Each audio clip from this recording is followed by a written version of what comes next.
Out of all the subjects fiction tends to cover, few are as heavily represented and integrated as the concept of death.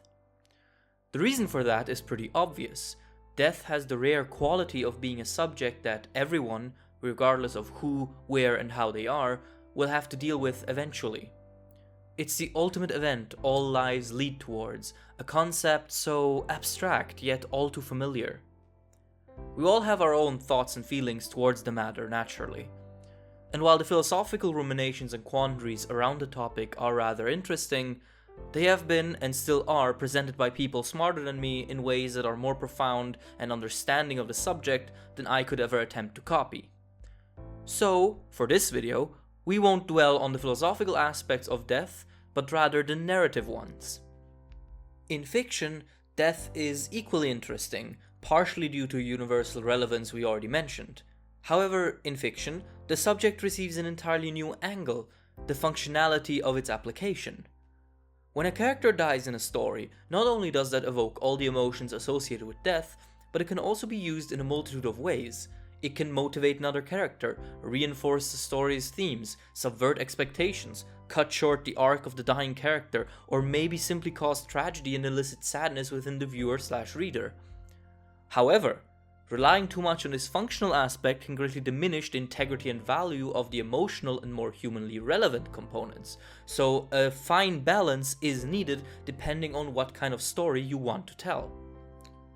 While there is obviously no correct way to kill a character in a story due to how expansive the idea of death is in itself, there are of course cases where authors have used this concept with greater success than others.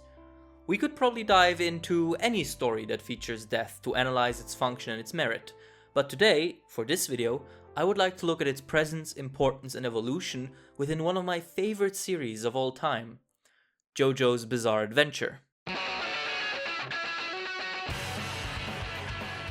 While many manga and anime obviously include death in their stories, JoJo has the rather intriguing advantage of being, well, old. That is to say, so old and ongoing for so long that many aspects of its writing have changed and evolved as the manga has progressed. This is even more apparent due to the separation of the series into parts, which essentially function as self-contained arcs with their own themes and casts. Thanks to this quirk of it, every part functions as another snapshot of the growing and evolving artistic, creative, and narrative talents of author Hirohiko Araki. And of course, that is also the case for how he tackles death. While I don't intend to look at how each single death in each single part is done, I want to tackle the beginning and the, in my opinion, peak of this particular aspect. So, let's start by looking at part 1, where it all began. Phantom Blood.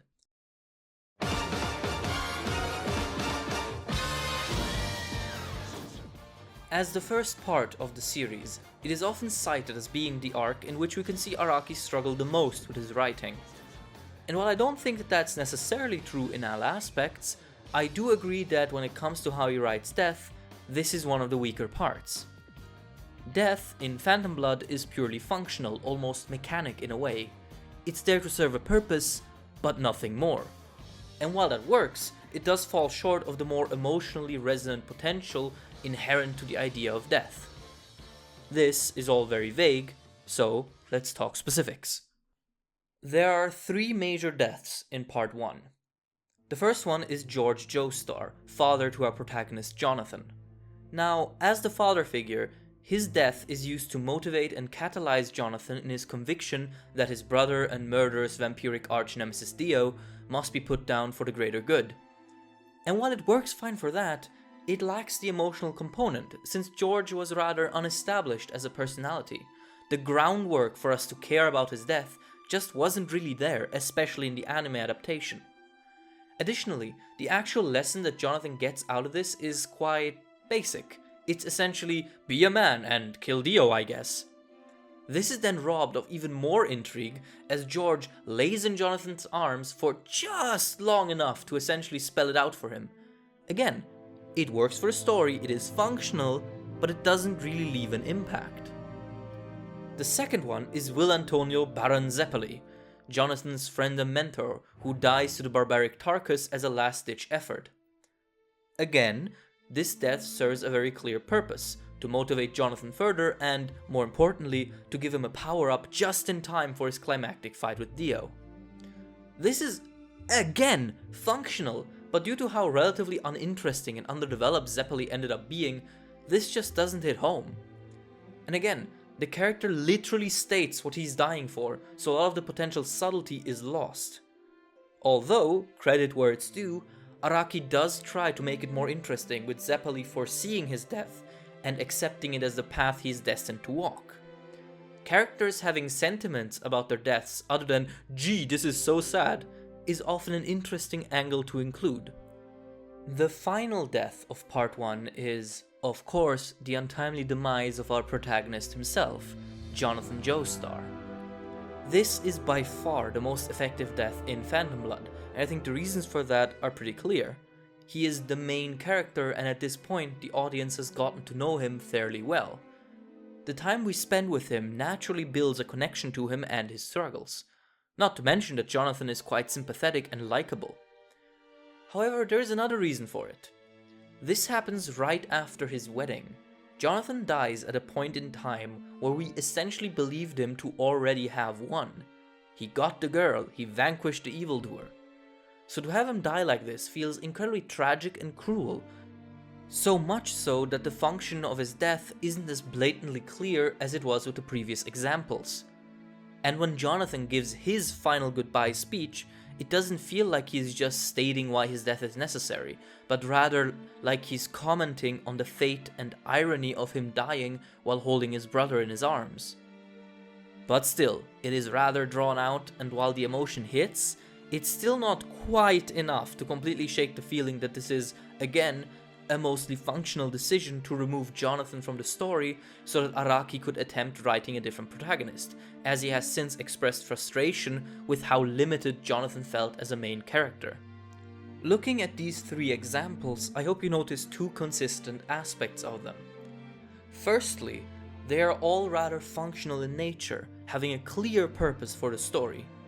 And while that is technically a good thing, there is an argument to be made that having said functionality be clearly visible can detract from the reader/viewer's enjoyment, since a blatantly obvious function behind such an emotional event can damage the immersion and idea of an organic, naturally progressing story. So while plot points like deaths should usually try and have a purpose for the story they are in, I think it's fair to say that the author should also try his best to mask that purpose as for it not to be immediately obvious. As we stated earlier, a balance is necessary. The second aspect found in these deaths is even more problematic. If you noticed, all three of these deaths gave the dying person just the right amount of time. They all had the opportunity to impart some profound final words and reassure the people around them before finally slipping away. Essentially, they get to tie up all the loose ends without having to linger too much. This is a very common trope that is found in many pieces of fiction, and it is, to sum up, unrealistic. It's a comfortable and easy way to portray death because, while the final words can be used for some dramatic effect, it circumvents and ignores the true tragedy of death. This final embrace that lasts the perfect amount of time never happens in real life. Instead, there are only really two ways you can die in reality. You either die way too quickly, a sudden car crash, an unexpected health issue like a heart attack, or maybe an unfortunate random encounter with a violent individual. In short, your life can get snuffed out way too fast, with no time to reconcile and no time to tie up your loose ends. Or you die way too slowly. You get a debilitating, fatal disease and spend the next few years horribly terrified of closing your eyes, afraid that you might never open them again. Or maybe you just get old, your health issues start piling up and your self-sufficiency deteriorates way beyond the point where the people who once loved you begin being fed up with you. So essentially, the last dying embrace is a farce. It's an overly contrived, unrealistic narrative crutch that can, at worst, make the death feel uninteresting and generic. And this is the greatest weakness of Part 1's portrayal of death. This is, however, also a weakness Araki himself was quite possibly aware of, as he, almost 10 years later, wrote a story that had a completely different approach to it. So, now that we have looked at Phantom Blood, we should compare how Araki grew and learned from his mistakes, as well as how he applied those lessons in my favorite part of the series, and arguably the peak of Araki's handling of death. Part 5, Vinto Aureo.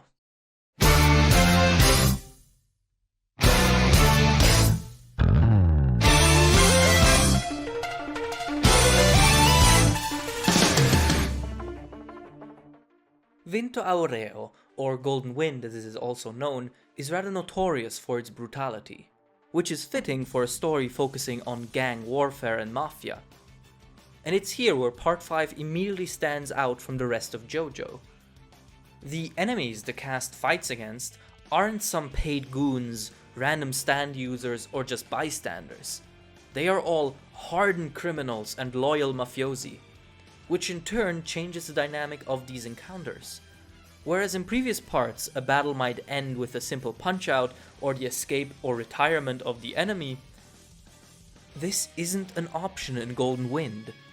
These hard-boiled gangsters are full of ambition, loyalty, and brutal violence, meaning that with only 3 exceptions, every fight in Part 5 has to end with the losing side being wiped out and killed. Every fight contains at least one casualty. This makes death a way more present theme and occurrence within the part. And so, while many named characters die, I want to again focus on 3 examples, namely the 3 deaths that occur on the side of our main cast. First to die is ex-cop Leone ABBACCHIO. It is established fairly early on that ABBACCHIO has to stay alive and be protected, since his stand power, Moody Blues, is a crucial asset to the team, being able to rewind events and replay them, effectively giving ABBACCHIO the ability to look into the past and solve mysteries. And that is exactly what he tries to do at this point in time, uncovering the identity and appearance of the elusive mafia boss of Passione. However, due to a tumultuous sequence of events, he is left all by himself as he does this. At the same time, he sees a bunch of children playing football and lowers his guard for just a moment. And it is in this moment, where both his gang and he himself fail to guard him, that he gets brutally murdered by the boss he sought to uncover in a single punch. This is then followed by a scene in the afterlife where ABBACCHIO meets his ex-police partner and laments how he was weak-minded and never able to see anything through to the end. It is heartbreaking and cruel, but also thematically relevant. ABBACCHIO dying the moment he was unprotected establishes just how dangerous the story has become and how resolute and brutal the boss Diavolo is in protecting his identity. Up until this point, deaths had occurred mostly on the enemy side or on unrelated parties, so it was fairly obvious that someone from our main cast was gonna die. For it to be ABBACCHIO, who was essentially the team's trump card and the one they needed to protect due to it, really emphasizes how outmatched the gang really is in their pursuit of the boss. However, while this moment is used for a reaffirmation of the crushing hopelessness of their task, it also serves both as a resolution for ABBACCHIO and a shining ray of hope for the gang. ABBACCHIO was haunted by his inability to see anything through to the end, a trauma he suffered due to his failure to protect his partner, due to him taking a bribe and not being a loyal cop to the very end. And he had been running from that guilt ever since. But in the afterlife, he gets the chance to finally find peace by talking with his partner and being reassured by him that his actions were just. In the real world, the gang discovers not only ABBACCHIO's dead body, but also a stone cast Moody Blues left behind before crumbling. A stone cast of Diavolo's face. ABBACCHIO's death might not have had any inherent meaning or function at first, but due to his resolve, he forces the death to be meaningful by leaving behind this crucial hint for the crew, essentially serving his duty to the bitter end and playing his part in taking down the boss. Now, however, we move on. From a death full of defiant meaning to one devoid of it. As the joker of the group and all-around wildcard, Narancia was annoying yet endearing, both to the audience and the group. As the final showdown with the boss rages on, the gang, who had all switched bodies, try to frantically figure out in which body the boss's soul is hiding. Suddenly, they realize that the boss's ability to erase time had been activated, and that Narancia suddenly went missing. He is later found having been brutally killed off screen. This happens without any fanfare, without any final words or contemplative scenes, without Narancia being able to say anything. And most importantly, it serves essentially no purpose. Narancia dies due to the gang not figuring out the situation fast enough and the boss targeting him due to his radar ability. But for the story and the narrative, this death has virtually no reason to happen. And that is great. Because think about it. When someone dies in real life, they don't die to motivate someone else or to serve some greater purpose. Death in real life is often unfair, unnecessary, and, as harsh as it may sound, quite meaningless. More often than not, there is no real reason for people to die. And it is these aspects of it that often make it so heartbreaking and infuriating. So to have a main character's death elicit these exact feelings and follow this pattern is an incredibly effective way to make this final battle feel desperate and unwinnable. As you can see, these two examples both exemplify the fast, sudden, cruel, and unfair death. These characters blink out of existence with no warning and no fanfare, and it hits harder because of it. However, we did lay out two kinds of death earlier. The sudden and surprising kind, and the slow and creeping kind. And it is this type that Araki uses for this last example. As the deuterogonist and the Joe Bro, Bucciarati was always a prime suspect to die in Part 5. After the shocking death of Caesar ZEPPELI in Part 2, there wasn't really much doubt left as to if a secondary protagonist could die. However, the way it happens is actually quite interesting, because it both confirms and subverts those expectations simultaneously. When Bucciarati goes to face the boss at the midpoint of the series, it basically screams death. And sure enough, he gets mortally wounded. However, Giorno manages to heal him almost completely. This is also not that surprising though, since fake-out deaths are fairly common in JoJo and anime in general. But we are again bamboozled. Bucciarati did indeed die. His body is just being kept alive by the additional life energy Giorno's gold experience gave him. So while his soul is still bound to his still functioning body, he is very much a dead man walking at this point.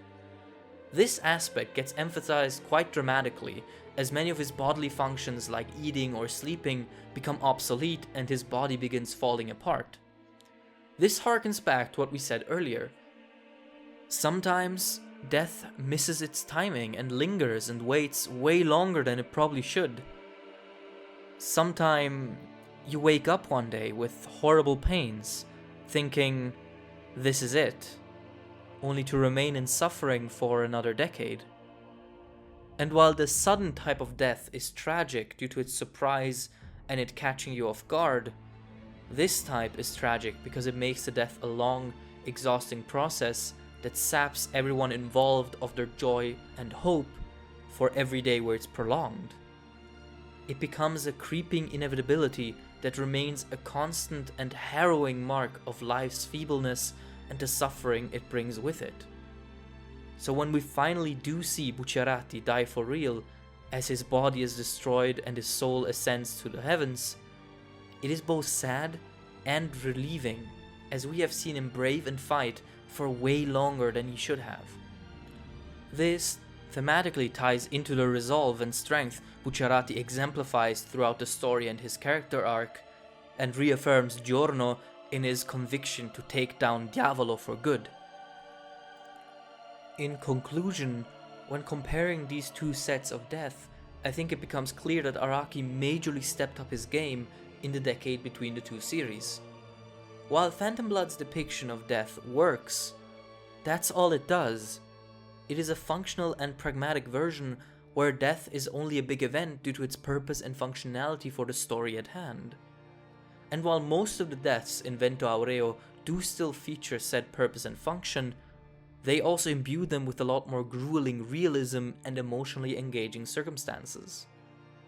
There are of course plenty more deaths that do this in the various later parts of JoJo, but Part 5 has a particularly interesting relationship with the concept, as it is a constant undertone of both the battles and the quieter moments.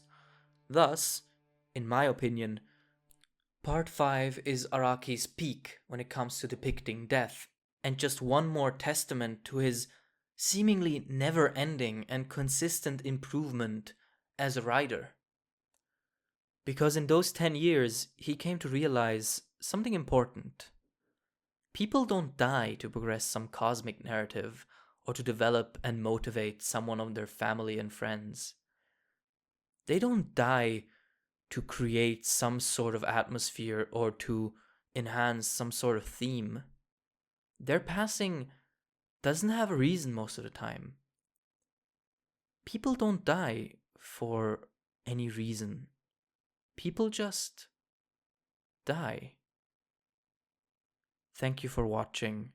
Take care and be safe. Bye.